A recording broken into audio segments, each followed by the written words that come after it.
Ask the podcast coach for February 23rd, 2019. Let's get ready to podcast. There it is. It's that fun-filled music. Why am I yelling? I don't know. That means it's Ask the Podcast Coach time, where you get your podcast questions answered live. And joining me back in the chair, the one, the only, Jim Cullison from theaverageguy.tv. Jim, how's it going, buddy? Greetings, Dave. Happy Saturday morning to you. It's been 4 weeks since I've been able to say that, and it is great to be back. Don't get me wrong. I work with high schoolers on Saturday mornings. We go 6 weeks in a row. Had an ice storm in Omaha this morning that they predicted. It was as bad as they said it was going to be.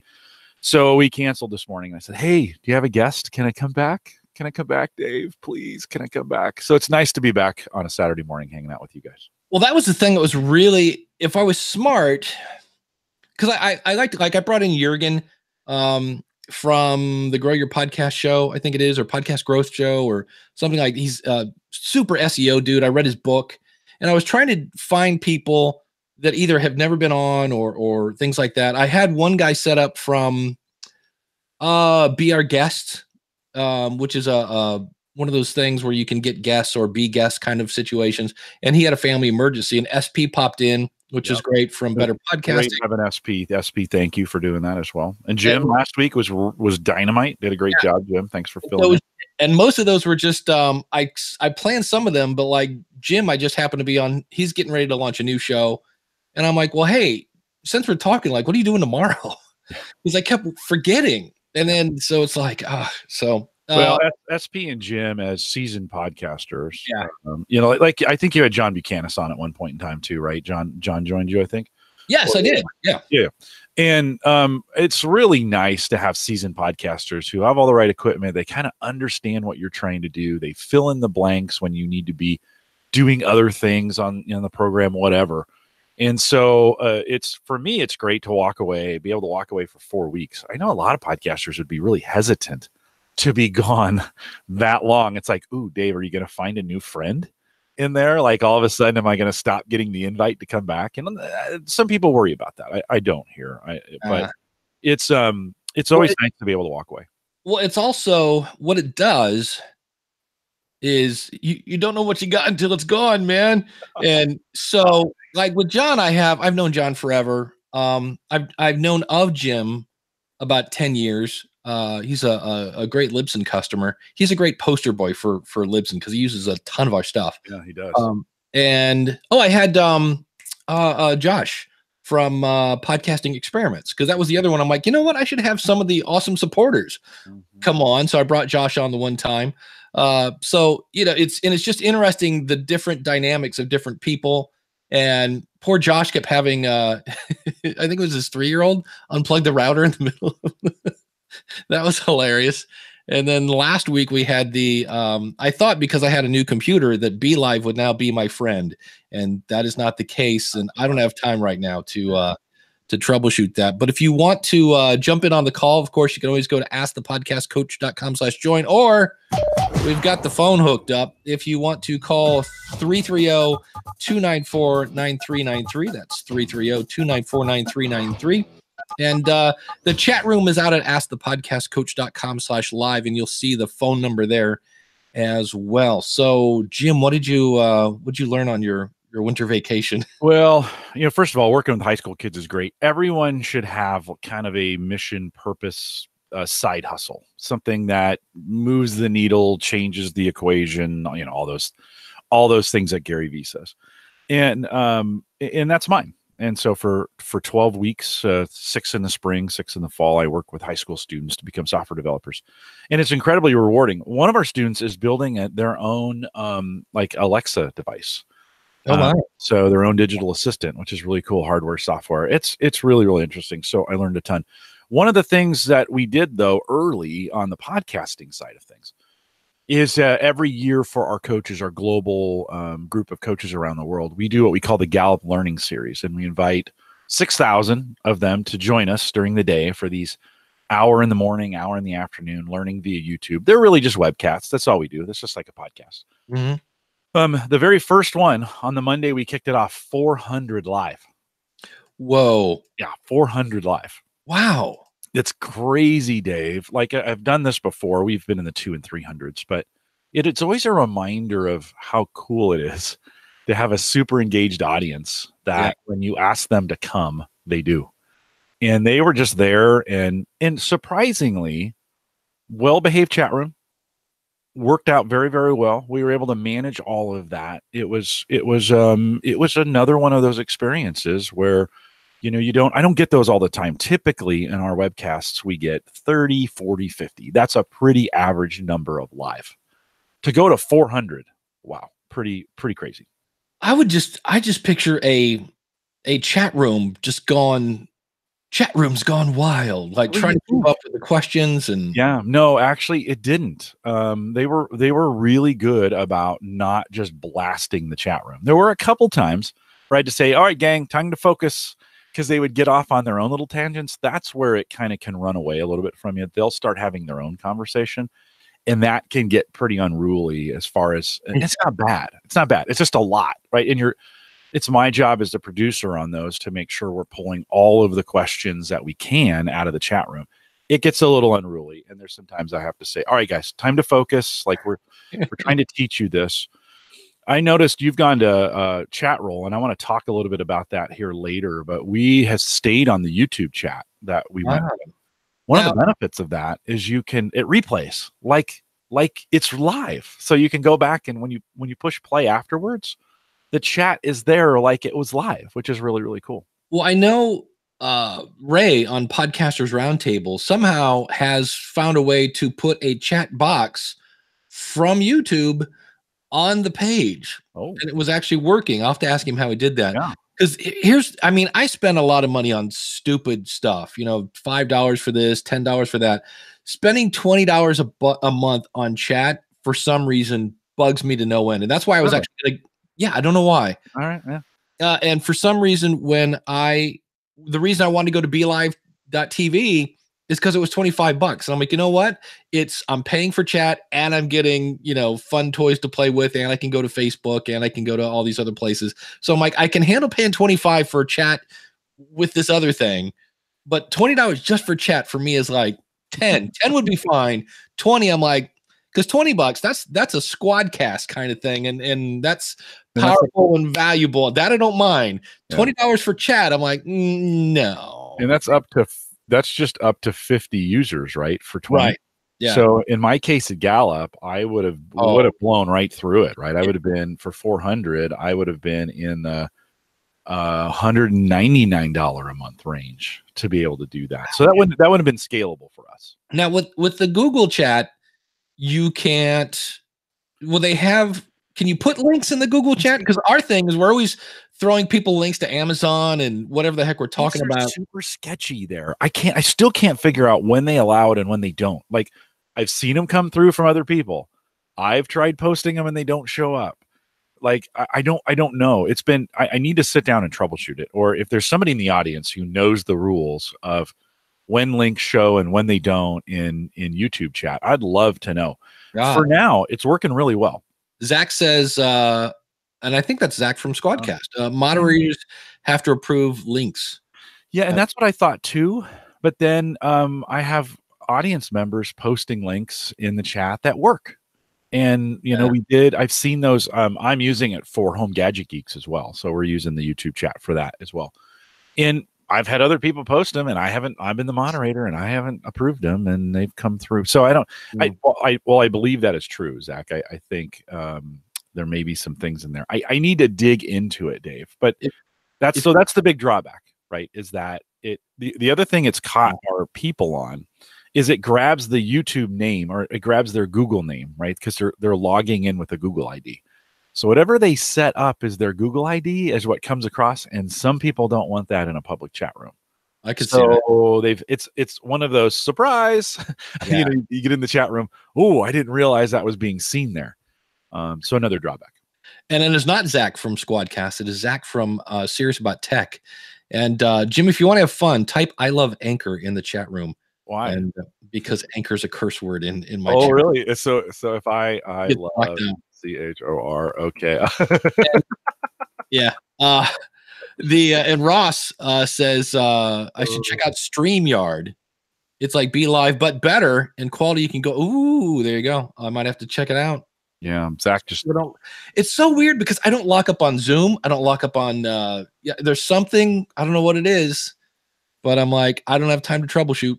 That's the problem. Yeah, Jack just dropped a link to that manage live chats, and it's got looks like it'll have the instructions on how to embed the YouTube chat on a channel. To be honest, we moved, and why wouldn't I be honest? We moved everybody just to, I say that phrase all the time. To be honest, hey, I'm going to lie for a second. That's going to be my new phrase. Hey, I'm going to lie for a second. We moved everybody just to the YouTube. You know, I've been a big fan of having people land on your live page, branding, links, all those things, and all those reasons. But when we did hundreds live with the coaches, so 400, and then it diminished down to the 200s and 150s and 100 by the time, but still 100 live is pretty great. So we just moved them to the YouTube page where it had the YouTube, it had that and the chat room. And I got all kinds of positive feedback from, and these are listeners who are typically used to doing this with me. Like they kind of do it all the time. And they were like, oh, love the new chat room, like this new chat. So they liked it a lot. And we got really positive feedback from them that this has been for them, it was a real positive change. It is dynamite on mobile. That's the one I think of anything. If you're going to have a user join you via mobile, and the difference between that and chat roll is it's not another thing. It's embedded in the video. It's right there with it, right? And so I am finding more and more mobile users. Now, I forget who it was. I think it was on Podcasters Roundtable. It might have been here. Somebody said, and I keep hearing rumors that whatever we're calling it these days, Hangouts on Air, YouTube Live, take your pick, is going away. Mm-hmm. I keep hearing this rumor, and I'm like, it's kind of like FeedBurner. It's like, yeah, we keep hearing it might go away, but doggone it, it's still here. I mean, they've probably been saying that for the better part of a year. Yeah, and it's Hangouts are supposed the traditional Hangouts as we know them as an offering within the Google infrastructure is disappearing. So you won't have the ability to run. If you go to Google right now and you drop down the list of options, you'll see Hangouts down there, right? If you click on that, it'll open up a Skype-like window, whatever, where you and I could have this communication. Non-broadcast, can't record it, some of those kinds of things, right? But to invoke this interface, this is now we're at hangouts.google.com right now. And this is, I can't get clarification on, right? This is where I don't know. And if somebody's got a link in the chat room, again, people are putting links. Oh no, this is because it's chat roll. I was like, hey, people are putting links here. No, we're on chat roll. I can't figure out. They moved Hangouts on Air into YouTube Live. It's a completely different infrastructure from Google. It's not Hangouts. It's Hangouts on Air, or what is now YouTube Live. So I can't figure out, does this disappear when Hangouts goes away? I haven't seen any documentation that says it does specifically. This is the nice thing about chat roll is all these links, I can actually go back and export this stuff, which is going to be cool. Yeah, that is nice. The thing that's weird is, like, I thought about moving Ask the Podcast Coach to its own channel. I thought about it. I went in, I logged in under my Ask the Podcast Coach Gmail account, went into YouTube, and like, it's a whole different thing than if I log in under my School of Podcasting Gmail. And I'm like, wait, where's events? Where's like create new live? Nothing. It was all, and that's when I was like, okay, for anybody that's listening, we're not on Mixlr today because Mixlr threw an error and I don't have time to troubleshoot. I went into the YouTube thing, went to do an event. It's like, hey, look, it's a completely different interface. I'm like, I don't have time for this today. Next, So it's just, it was weird. So I'm like, okay, I guess I won't be moving Ask the Podcast Coach to its own YouTube channel. It has its own playlist, and we were talking about that earlier. And I started to worry about that because of my quote YouTube channel. And not that I don't care about my YouTube channel, but I am far from what I would call a YouTuber. I'm more of a content person. And I've been putting out like one short 5-minute video a week, usually on Wednesdays. I do love the fact that you can schedule those. I didn't know that. That's awesome. And I'm not going to really worry too much about the YouTube algorithm and, the fact that most of my videos are 5 minutes. And then I've asked the podcast coach for an hour. Then we'll do podcast review shows on there as well. And I'm like, yeah. Well, you're more of a community guy in the sense that people want to come to hear you, not necessarily specific content. right? If you're, and I think if you become a very, very popular YouTuber, I've mentioned this before. I watch this couple who are building this timber frame house in Idaho. I watch these channels where they talk about lawn mowing. Like some of those things, when you're going to get 50, 60, 100, a million subscribers, yeah, you're probably going to want a very specific YouTube channel to do that. But for the rest of us who are 10,000 or less, we're probably okay having everything on a single YouTube channel. Yeah, because it's interesting. I started, I don't know, a year, maybe 2 years ago. I started answering questions on Quora. And there somehow must be some sort of thing that after you answer so many questions, you become like a super answer guy. I woke up this morning, I had 120 questions from Quora, and I went, oh, okay, time to set up a filter and have those go right to me. Because some of the questions are like, how do I get a rich person to sponsor my college? And I'm like, so I started like going over and going, step 1, find a rich person. Step 2, ask them to pay for your college. I really started. I'm like, okay, the snark, I just can't ignore it. Should I start a business? No, was my answer. I'm like, just one, no. So I've about had it with Quora. And the other thing I'm pretty sure I started, because have you ever been in a situation where you don't care if you get fired? And I started like putting links to like articles that I've written. I'm like, here, if you read this is how you can grow your audience. And I'm like, because I'm pretty sure you're not allowed to do self-promotion in Quora. And I'm like, and if they kick me out, that means I will have 120 less emails. Yeah, you really don't care, do you? Yeah. You really so, but Ross is saying that, go ahead. I was going to say, let me circle back around really quick to this YouTube live thing really quick. Yeah. So, one, I don't think we really know what's going to happen. I don't think Google has been specific. We know Hangouts are going away. Those are the consumer infrastructure. They have said very, very clearly, you'll have to migrate to the G Suite to get Hangouts in the future.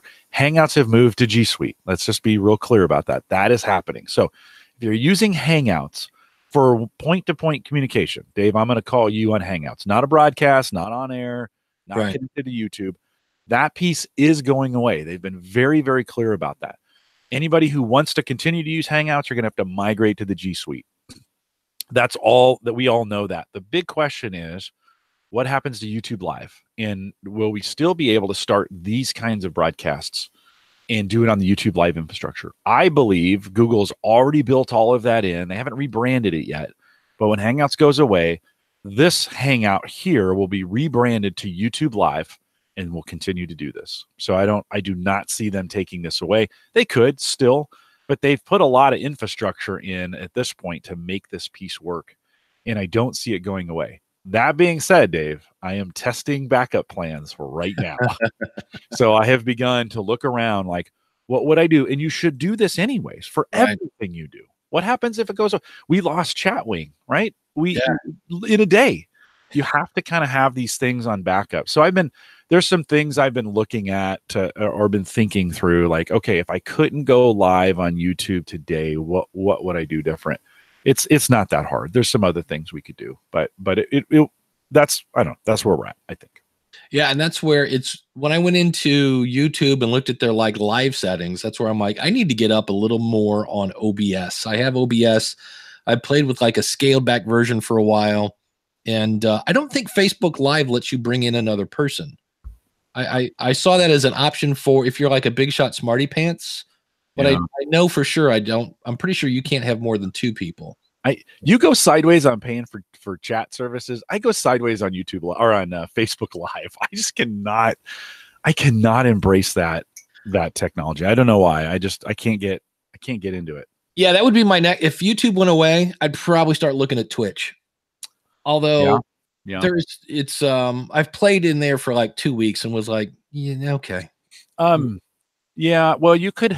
Okay, so YouTube still has an interface through OBS that you could OBS or any of those services, right? That you can connect the camera to. So that's why I think Hangouts are not going away, because that they're still supporting those connections to YouTube. Trust me, they want our content. So that's. What they don't want to be hosting video conferencing for the consumer. And that's what they're trying to get out of.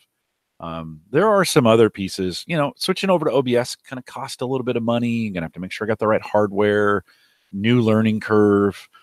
Zoom is one of those where, maybe host it on Zoom, but broadcast it via OBS through YouTube Live, something like that. I don't know. I'm starting to think about it.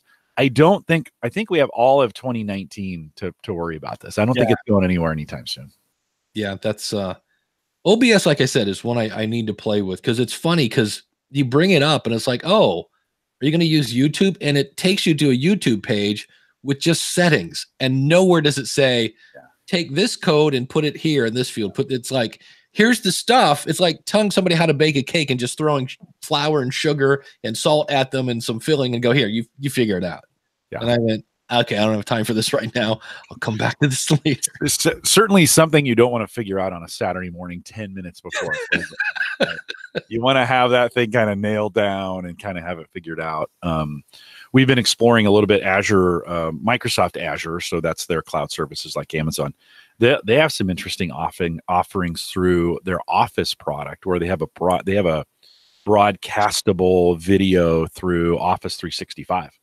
And I've looked into that a little bit, but that could be an option as well. Well, joining us, the one and only Ross Brand. How's it going, buddy? Hey guys, what's going on? Hey, if I call you RB, is that okay? Anybody ever call you RB? That's fine. So should I be listening to you guys through the browser, or should I be listening to you guys just through my mixer?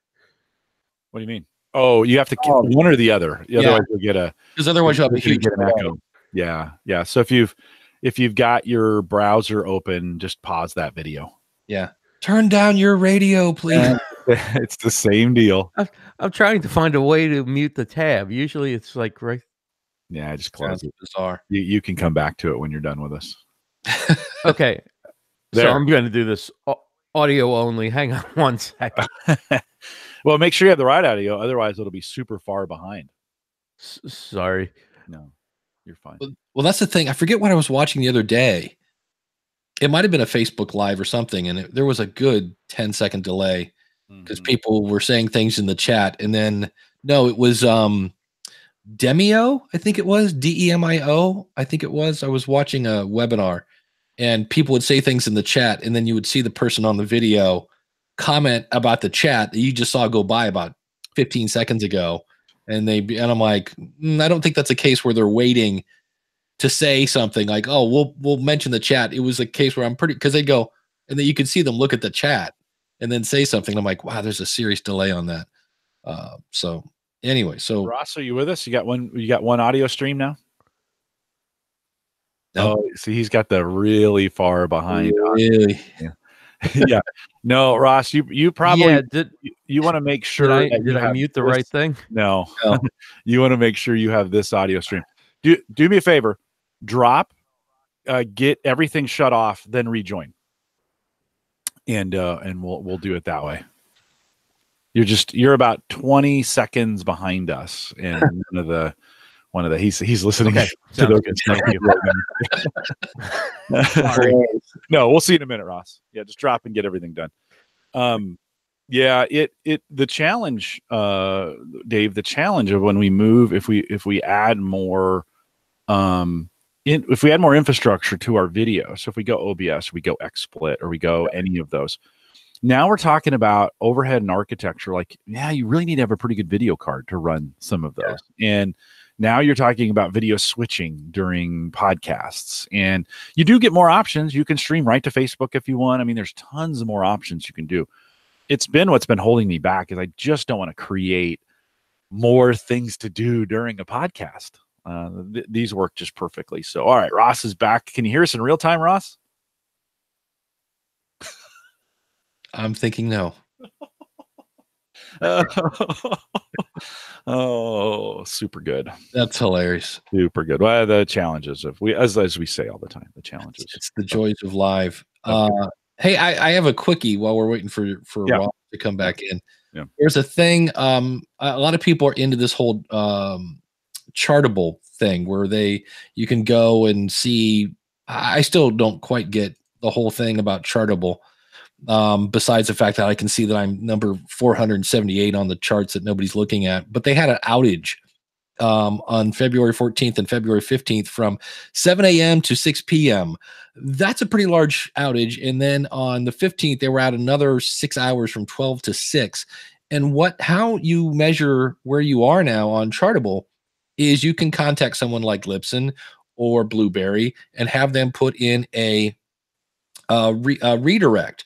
Well, if they go down and which they are, the first one in your redirect, that means nobody's getting to your files. That means like when your audience goes, hey, I can't download the thing, that's because your first thing that they see is Chartable, and Chartable goes.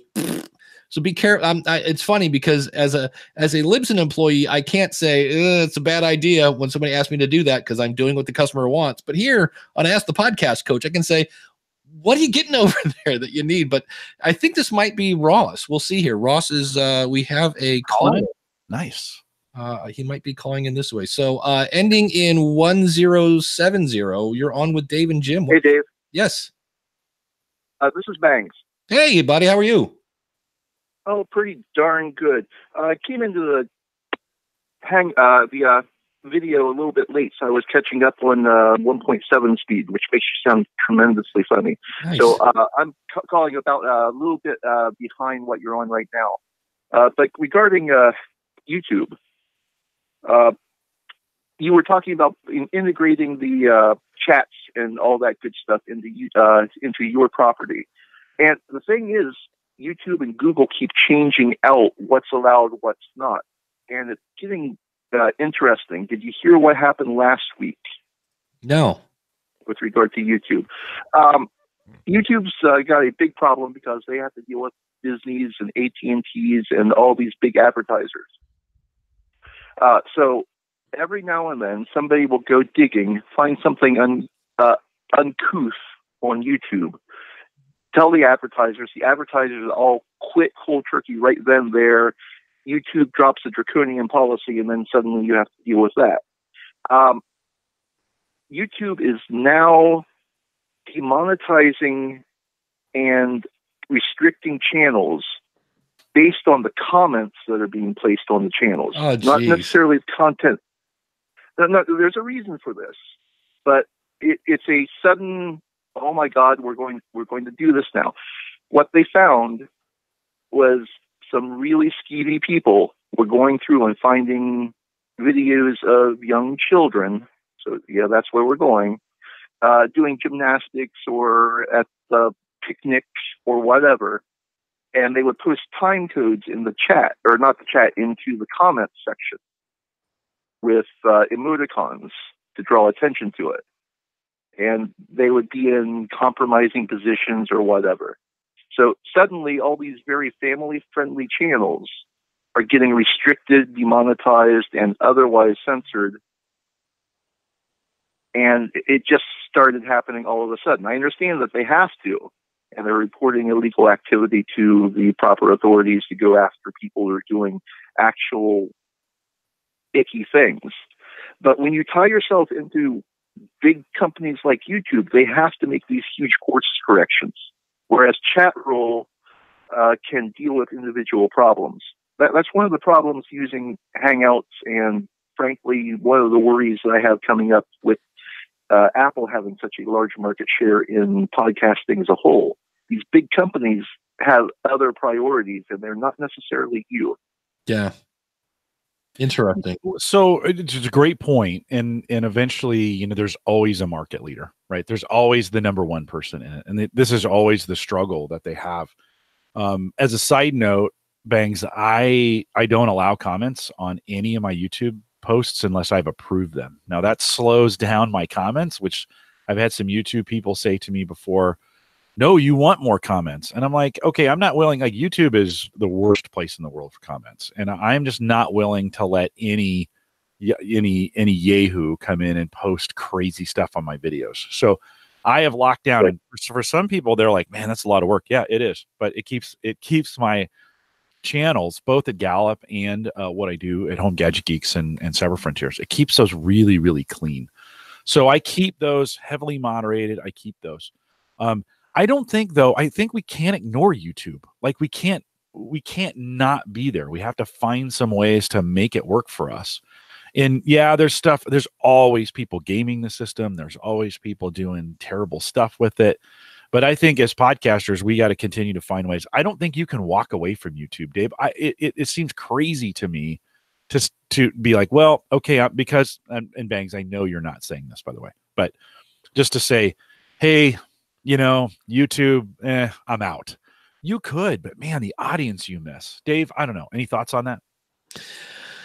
Yeah, it's the other fun thing is, I guess the fact that they tweak it, I guess, you know, when I think about it, that's it. I'm not going to not pay them anymore. Yeah, right. Yeah. Well, and Bangs mentioned the demonetization or the D. What did you say, Bangs? What do you call it when you're getting? Is it demonetization? Also, there's restricted mode, where suddenly you are out of the system, but you're still in the system because you didn't violate something. Yeah, that can apply as well. Wow. I've chosen not to monetize any of my YouTube channels, and I know it penalizes me, but that's okay. I don't want that. I don't want to be beholden to YouTube in a monetization scheme where I'm getting locked down or blocked for that. And so I've just chosen not to participate in any of those dollars. I don't want them. Like, I don't need that. And so, some YouTubers do, like, that's how they make a living. And I get that. Right. But yeah, all of a sudden they're your employer and they have to make these sweeping changes to it. I have my own video RSS feed, which we've been talking about on Home Gadget Geeks, where years ago, my audience asked me for this. And I thought, you are freaking crazy. Who's going to subscribe to it's hello, like, 2003 called and they want their video RSS feedback, right? Didn't need it, watching on YouTube, but I gave in, and it's been super popular, and I don't know why, but that video RSS feed, Bangs, is a clean version somebody can download and they don't have to watch on YouTube. And maybe that's coming. That should come back in some way. Terribly expensive for a lot of people. I use MediaFire to host that, which makes it pretty reasonable to get it done. But maybe I don't know. Maybe we're coming back to video RSS if YouTube's going to be a problem. The industry seems to be moving in the other direction to more and more walled gardens. So yeah, more Spotify's, more Stitchers. The Google Play, where they downloaded all your content into their system before uploading it back to the listener. With this Spotify acquisition, they're going the other direction. With this Spotify acquisition recently of Anchor and of Gimlet, I have heard that Netflix example, like Spotify is becoming the Netflix of podcasting. In other words, walled garden, subscriber model, some of those kinds of things. Dave, did that come up on the most recent Podcasters Roundtable? Did you guys talk about that at all? No, the last Podcasters Roundtable was all about burnout. Okay. With Bandrew from Podcastage. But it's come up. And go ahead. I'll believe that when I see it. It's one thing to say we're going to be the Netflix of podcasting, but I don't know that Netflix is Netflix anymore. I used to love Netflix, and I go there now, and I'm pretty sure, Jim, haven't I heard you got a comedy special at Netflix? Because I do brand new comedy special, Jim's Comedy. Yeah, because I watched the one from, and then I will get back to, I watched the Dr. Ken, and it was at times inspirational because he's talking about his wife beating cancer. I'm like, is there a punchline here, Dr. Ken? I'm like, because I could have sworn it said comedy special on it. So I don't know if Netflix is Netflix anymore. And I mean, they had Amy Schumer, they had Joe Biden. I don't know. I'm not over there listening to podcasts yet. And those are two pretty big names. So I'll believe the walled garden. I mean, the Wolf Den or whatever it is, Stitcher has their little walled garden, but yet I'm not paying to listen to Mark Maron. So I'll believe it when I see it. And I know, the Gimlet stuff that's been out now is still going to be available. It's new Gimlet stuff that may only be on Spotify. And I mean, Ricky Gervais, if we go back to the original days of Ricky Gervais, was the only guy on Audible. You had to use Audible to get his podcast. That didn't work. I get to see walled gardens work unless it's, the only reason I have Hulu is because everybody and their brother was talking about The Handmaid's Tale. And I was like, all right, I'll sign up for a month free and see Letterkenny on Hulu is pretty good. I'm not going to lie. If you're interested in this topic, Rob Greenlee and Todd Cochran on New Media Show, the last 2 weeks have gone in depth on this. And if there's two guys, they need to get Rob Walsh in there. But if there's 2 or 3 guys who know what's going on in this space, and hear all the undercurrents of it right now. I mean, I haven't been a big New Media Show fan. I haven't listened to it a lot, but with this acquisition, there was a ton of behind the scenes and inside baseball talk. So if you're interested in that, I would highly recommend those two shows, and maybe listening to them on a little more regular basis. They're on right after we are here on Saturdays. So, Bangs, anything else? Did we cover did we cover your question? I was just coming in to throw the wet blanket on everything. Yeah. You answered everything. You guys are great. All right. Appreciate it, man. Thanks for calling in. Take care. All right, Ross, did we get you? Yes, I figured this thing out. Thank you for your patience. You'd think I'd never gone live before. But what I wanted to talk about is because YouTube is complicated in all the different ways to go live, and I've primarily done my live shows on Facebook. And between 2007 and maybe a couple months, the start of 2007 and a couple months ago, I used BeLive for just about every one of my live shows, and I actually worked for BeLive doing a show, a weekly show for about 10 months. And I recently switched over to Streamyard. And when you look at Streamyard, it looks like BeLive. You're almost going to think you're on BeLive, but whatever they've done with the video quality and the audio quality, it stays stable as you add more guests. And right now it's really, really good. And so that could be an alternative if you're having trouble connecting with BeLive to try. And while BeLive goes to Facebook and now has added going to Twitch, StreamYard goes to Facebook but goes to YouTube as well. So if you want a little bit of that OBS capability, but you don't want to spend the time setting up, Windows and OBS and scraping the picture and bringing somebody in through Skype and then you don't want to do all that stuff. You want the easy to join with a link kind of thing like you have here or like you would on something like BeLive. StreamYard gives you that option, and I believe because they're in beta, it's free for unlimited streaming. And then if you want to replace their logo with your logo, $5.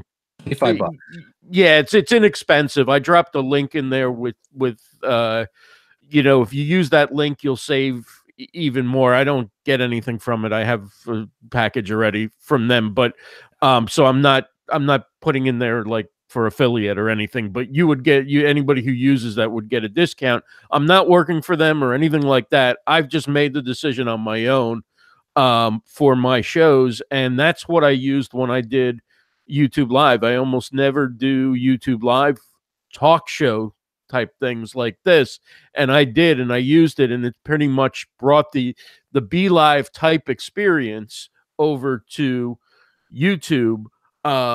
But it made it really easy to connect because you connect through StreamYard's interface. Nice. So you schedule it, connect through their interface. And then the other thing that's cool is they're actually working on a way to embed the show on your website. So they should be coming up with that soon. And I believe they're going to make it easy to put that StreamYard chat. If they can pull all that off, they can basically give you the same thing. Yeah. I assume like you prefer people to use your chat rather. I may have missed this if you discussed it, but I assume you want people to use your chat rather than the YouTube chat, rather than, I don't even know if there's a way to embed the YouTube chat or not. Well, there seems to be. That's what Ray was using the other night on the Podcasters Roundtable. We're not sure that some links go through because we're throwing links now in the chat room, and sometimes on YouTube they don't go through, and sometimes they do. Oh yeah, they usually don't go through. They may go through if you're the host or you make somebody a moderator or something like. Not even. Wow, it's weird. I got to figure it out. It's weird right now. Yeah. And we know why. I mean, back to Banks' comments earlier is like YouTube, because they're the most popular, that chat room is just a cesspool opportunity for people to come in and just spam, right? We saw that. What were we using? Maybe it was on Blab when we would get that in the chat, and we would just get hammered with porn, and you'd be like, hey, what's going on here, right? And so, you know, I get it. Sometimes there's security by obscurity, right? So if you're on a chat, like in chat roll, it's kind of hard to find these chats. So you're kind of secure because people can't find them. But yeah, Ross, you mentioned the StreamYard, I don't know, a month or two ago, and I looked into it, and it looks promising. I think that's another option, right? Have our eyes on. Yeah, go ahead, Dave. Well, I'll have to check it out because I know the thing that really disappointed me with Be Live is I did a stream to nobody. Like it was just me. And I went probably an hour and 45 minutes. It locked up for like 3 seconds and then it cleared itself. And I went, All right. So I rolled the dice last week and it just was like, we had to leave. It just kept crashing on me, or not, at least for me. So I'll have to go over and do a test on StreamYard. Because it's the one thing that sounds great. It's like, hey, it's just like Be Live, and I'm like, that could be a negative for me. We'll have to. Hopefully, it's better. And I would love to know. I wish I had more time. I would love to troubleshoot with those guys and go, what's the deal with me? Maybe bring up my bandwidth because I got plenty of bandwidth. That's the thing that really made me kind of scratch my head. Anyway, go ahead, Ross. You had something to say. No, I was just gonna say. So I'd say next time give StreamYard a try because I believe the quality of the audio and the video is better. And however they're doing it, they're not using the same behind the scenes chat, whatever that is that enables you to put the, you know, four videos on screen at one time from 4 different webcams or whatever. Whatever they're using is different, and it's more broadcast quality. You know, it's not like what you'd see on TV or something, but it's a higher quality, and it doesn't seem to degrade as you add a guest or more people. I remember when Dave, when you were on my show, at some point your video just froze, and that's something that's happened a few times to me on Be Live, where I can still hear the audio, but the video just freezes up of the guest. Yeah, and so far that hasn't happened with StreamYard. And like I say, it's very easy to use. It's got all the the bells and whistles that Be Live has, but I don't think it's going to have the problems for you. I know, like, even in their developing, they're working on developing mobile stuff. They're very much like looking at Android and whatever. So they may not be. Yeah, try it. It. You might love it. And you know, it's another option. I never really get very excited about these platforms. They come and go. I use them, their utility. But this one looks promising for now. And then, you know, eventually something else will come along and you know, it might be the solution. But for now, I think the ability to have these conversations on YouTube or even on Facebook and have them in a certain quality and consistency, but ease of use is just so important, because we want to focus on what we're talking about and not on, you know, being a, you know, a full-time director, producer, engineer, right? Yeah, absolutely. Well, thanks for the tip. Yeah, anytime. That's a big one. We do have a caller coming up, and before we bring that person on, I want to say thank you to our awesome supporters real quick. We always spotlight those people that contribute $20 or more, and in the Big Shot Smarty Pants category, that is the one and only Josh Liston from onthebubblepodcast.com. And Josh is actually going to be pivoting that show in a little bit, and we'll keep you posted as that happens. But the following people have donated or contributed or patronized or whatever you want to call it. They've thrown a Jackson to the Jackson, and that is Greg over at debtshepherd.com, Jonathan Bloom over at weeklyawesome.com, Glenn the Geek Hebert, who I'll be seeing at Podfest in a couple weeks, over at horseradionetwork.com, Josh Rivers over at podcastingexperiments.com, Max Trescott up in the skies at aviationnewstalk.com, Shane from spybrary.com. He's working on a really cool Because of My Podcast story. Carrie Bond over at keywestperspective.com/podcast. My buddy Ronsley down in Australia at the Amplify Media Group. You can find him at mustamplify.com. A couple new peeps. We have Carl White at Life in Carolinas podcast.com. That's Carolinas with an S. And if you want to go to Carolina in your mind with James Taylor, you can now go to Carolina with Carl. And then she's off in the chat room. You know where you love her, Kim Craggy from Toastmasters101.net. So thank you, peeps. If you'd like to be an awesome supporter, simply go over to askthepodcastcoach.com/awesome. And like I said, we do have a caller. So ending in 3177. You're on with Dave and Jim. What's your question? Hey. First of all, this is Arnie Chat from the Football History Dude. I'm driving right now. Is the sound too bad, or can you guys hear it? All right. We can hear you. We've heard better, but we got you. Okay. Hey, sure, yeah. So my question mainly is about my show is more of a narrative, kind of going over the history, and just wondered if you guys had any resources that you could point me in the right direction of storytellers or anybody else that kind of describes on how to improve your storytelling and narrative style podcast. Mike Rowe. It's exactly what I was going to say, Dave. Yeah, I exactly. Love yeah. I love Mike Rowe for two things. Number one, I'm pretty sure he's doing his ad reads in his kitchen because they'd sound okay, but there's a little bit of room ambiance there, and he just. I don't know. Number one, it's great to sound like Mike Rowe. I wish I sounded like him, but everything's super cash on that show during the advertising spots. He's like, hey, I talked to the guys and this is that, and this is why I like stamps.com or whatever it is. And then once he gets to the actual spot and it's just well thought out, he's reading those, but he does a really good job of, I don't know, just making it sound like he's talking to you about this really cool story. And he's not telling stories on the fly. Like, they are written, well rehearsed, well thought out, well practiced. And he's a guy that's been doing this for 30 years. And so he's got that cadence. He goes, I would say if you're in a storytelling podcast and you can grab anybody and tell them a story and it grabs their attention, you got it. Like, I don't know if there's a technique. It's the one that works best for you where people actually listen, and honing that skill, I think, of what is important instead of trying to mimic or copy somebody else. Yeah. There's a book called Out on the Wire that was written by, Jennifer something. And she was an intern for This American Life for a year. And there's like a legit, like, this is the format. And it's like, here's the story about so-and-so, and you're not going to believe it, but they were trying to do this. And then this happened. And then, oh my gosh, this happened. And holy cow, this happened. And then it's, and this is why it's important to everyone. So you have this holy cow, holy cow, holy cow. This is why it's important. Yeah. And if you listen to NPR now, you're like, okay, there's the second holy cow. Yep. And here comes the third one. And here comes the why it's important. And it's like, wow, it's a good book. The only thing that drove me nuts about the book is it's written, it's a comic book. It's a graphic novel. Why? Because I guess that's what she does or something. But I was like, I think it would have been a pamphlet had it not been in a graphic novel format. But there's some good stuff in it in terms of that. But, anytime, if you watch any kind of drama, there's always oh my gosh, are they going to make it?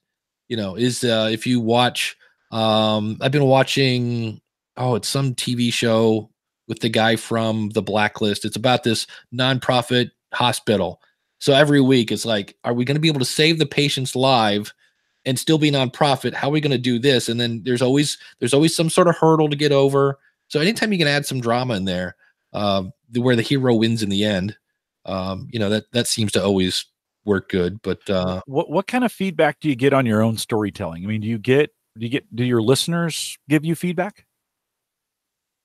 I do. I don't have a lot of listeners yet. I've been in the game since last April. It's about, I'm sorry, I'm taking a left turn here, guys. It's more of it's narrative for true events that have happened in the history of the NFL. So I'm elaborating on the details of that. People seem to have noticed that at the beginning I was very, robotic, rigid, and felt like I was reading through a script. But now I have more of a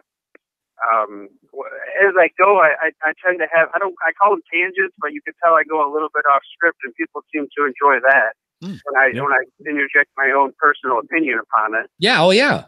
Anytime you can share your opinion on that, that's what's going to make this show different than anybody else's show. If you go to Radiolab or look for Radiolab, they did a history of football. And granted, you don't have a team of 18 with a music producer and sound effects and things like that. But they did a really interesting job where they just explained how in the early days of football, people would cheat basically.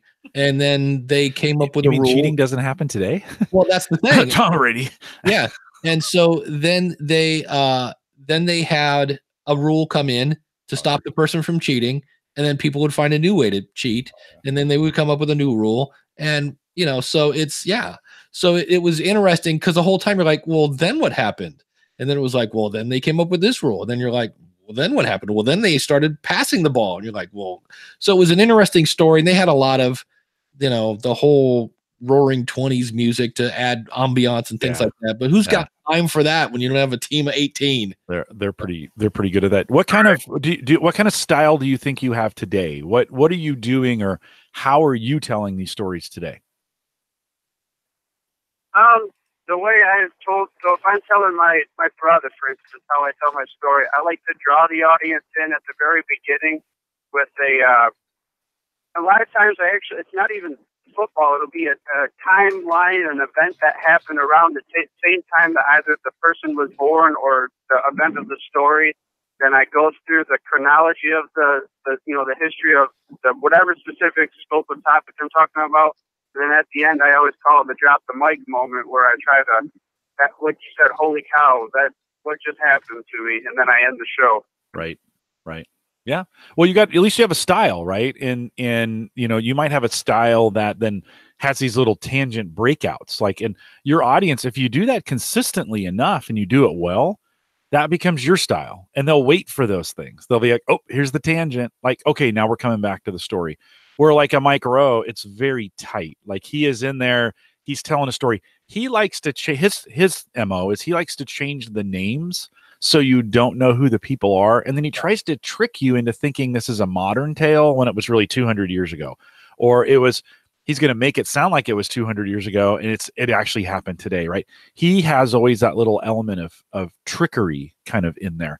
Radiolab, I listen to them a lot. They're just a fact telling with music and like little hooks behind it, like little audio hooks behind it.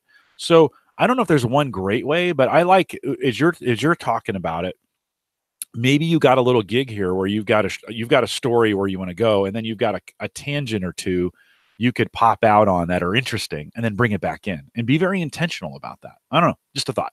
Well, Ross is asking in the chat room, have I ever introduced any of this into my show? And when I hear, like, I had Kathy Heller, she has a podcast. She's all about I think it's Quit Your Day Job, or I forget the name of her show, but it was a great interview. So I saw where Kathy was, but I also know that she got hired to be on a major record label. She's a musician, and she lost not one, but 2 record label deals. And so I started off with kind of going through, what did it actually feel like to lose, how do you get told you're not on the label anymore? So I kind of walked through that to get people to go, oh my God, I can't believe you got fired. So I play on the emotions there. And then if I go back and listen, I probably explained at the beginning of the show, this woman is doing great now. So when you start off the story with, I got fired twice, I'm hoping my audience is like going, okay, well, wait a minute, because I know the end of the story. He said she's doing great. And so now they're waiting, like, how did she get through that? And that's really why I brought her on, was the strategy. I in the end, I love a good story, but my audience doesn't need inspired. They're already behind the mic. They're inspired. They're ready to go. They want strategy. How did she do it? And that's what I brought her on for. Carolyn from Boomer Tag was another one that she almost quit. So I started off with that in that interview. I'm like, hey, I met you at this and that. You started to tell me your story, and you told me you were going to quit. And so that, in some cases, people are going to go, wait, what? She quit, but she didn't. Okay. So she said, yeah, I was doing this, and I didn't get into new and noteworthy, and I was thinking of changing the name or shutting it down. And I'm like, good, because this is what I preach to people.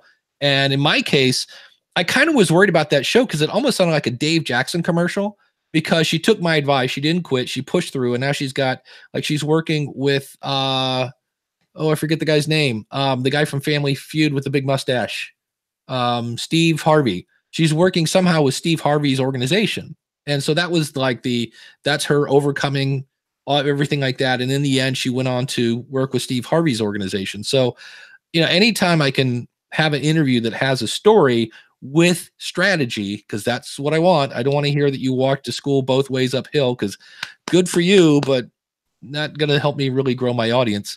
So that's what I try to do. Does that help? Oh, sorry, Dave. Keep going. Sorry. Well, and then if it's equipment, so like when I do, there's a tutorial on mixers at the School of Podcasting. I said, here is a mixer. And I go, and if you're brand new to mixers, you're looking at this right now going, holy cow, look at all the knobs. So I'm addressing their fear, because I know that's what people do. I've seen them wet their pants. And I'm like, let's talk about this. If you're a solo show, check this out. This is the beautiful thing. And I put like a shade over 80% of the mixer. And I go, these are the knobs you're going to use. These 6 knobs are the only ones you have to care about. And so that's, again, kind of like, hey, let me get you through this journey of, holy cow, how am I going to make it through all these knobs? Well, the good news is you don't. And then we just dive into, this is a gain, this is a bass, this is that. But again, it's kind of like, where's the drama? The drama is, oh my God, look at all the knobs. So I kind of try to make it a little bit like, you can make it up the mountain, brothers and sisters. Don't let the knob scare you. So does that help? Any other thoughts? Oh, sure. No, that's great. You mentioned how your story, or for instance, your show, you describe more of the the strategy, because that's your listener. Do you know if there's any podcasters about podcasting that do kind of tailor towards a little bit of the narrative approach and the storytelling style, or any other people out there? That's a great question. Yeah, I think those ones we mentioned early with Out on the Wire actually has a podcast. I listened to it, so that wasn't bad. I've never listened to Dan Carlin's Hardcore History, but I know everybody loves that. Is that another style that he's long, super long play? Yeah. But is that another one? Yeah, that would be, because I've never listened to one. It's like he basically gives you an audiobook every 2 or 3 or 4 months when he puts out an episode. It's like an audiobook. I would have to look. I'm always a big fan of Eric K. Johnson.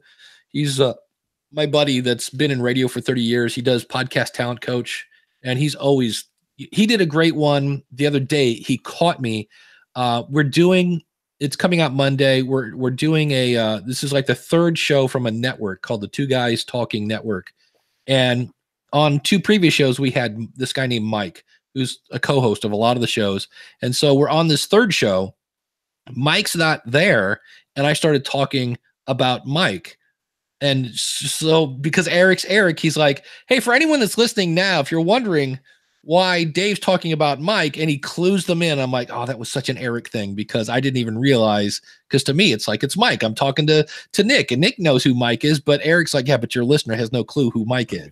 Right. And so he's really good at helping you tweak stuff and ask questions. Like, instead of another great Eric question was, it's a horror guys, 2 guys talking horror. So instead of saying, when did you get into podcasting? He said, when did you know you were into horror? What was like your first experience? And the guy told this great story about how his mom let him watch a kind of spooky movie that he was probably too young to watch, but he just got like, this is the coolest thing ever. So, and then he went into a whole story of why, in horror, you can actually tell moral stories as people are running for their lives. So Eric's pretty good at helping you shape your content. But in terms of story stuff, I would start with that Out on a Wire podcast. That's a pretty good one, because she really walks through that. And then just reverse engineer, watch the History Channel and listen for the content, but also like pick it apart. Like, what did they do there? Yeah, I can't emphasize practicing, like, on your own. Like, this is like, come up with your own style. It's great to listen to these to get some ideas, but come up with your own style that works, and then really practice it. So, Dave, I know we're up against the clock here. Yeah, we are up against the clock. So, shout out your football website again is what? Oh, thefootballhistorydude.com. Thefootballhistorydude.com. Well, thanks for calling in. Thank you, guys. Have a good one. All right, take care. Have a good Saturday. Jim, what's coming up? what's coming up on the averageguy.tv? Well, what we did last week is we had Sarah, my wife, on the podcast. First time in 5 years. Yeah. So the averageguy.tv, I think 390 is the number, but had her on and we talked about family tech and how we raised our kids with technology and some of those kinds of things. One of my favorite of all the podcasts I've ever done, it was one of my favorites. So if you get a chance and you don't want your typical technology podcast, that's not what this one is. She joins me, the averageguy.tv, Home Gadget Geeks 390. I will have to check that out. That's pretty fun. This week on the School of Podcasting, and what I'll be doing pretty much the rest of the weekend, is it's something I do. I think I'm going to start doing this once a year, and I did it differently. I didn't ask, what are your pet peeves? I said, what is your top, if you could only pick one, the one that makes you go, when people do that in a podcast, what is it? And I got a lot of responses. Boy, it's fun. I don't envy, Dan Franks over at Podcast Movement, because the deadline to submit your speech is right around the corner, and everybody waited to the last minute. I got so many of these yesterday because I was like, I need it by Friday, because Saturday I'm running it through Auphonic and RX7 and getting everybody's audio somewhat presentable. And so that's coming out on the School of Podcasting. And then next 2 weeks. Is that what we're doing? Next 2 weeks we are off? I think so. Yeah, I think so. Yep. Yeah, I will be in Brooklyn next week. Brooklyn, I'm walking around. Hey, what's up? Hey. And then I will be at Podfest speaking with Joe Salsihai from Stacking Benjamins. And of course, I'll be at the Libsyn booth. So if you find yourself at Podfest, please stop by the Libsyn booth and kick me in the shin or something. You don't have to kick me in the shin, but say hi, something like that. Punch me in the face, whatever. Stop by. A hug would be appropriate. A hug would be appropriate, yeah. We're going to go. Dave's going to be black and blue by the time he comes home. But stick around for some post show.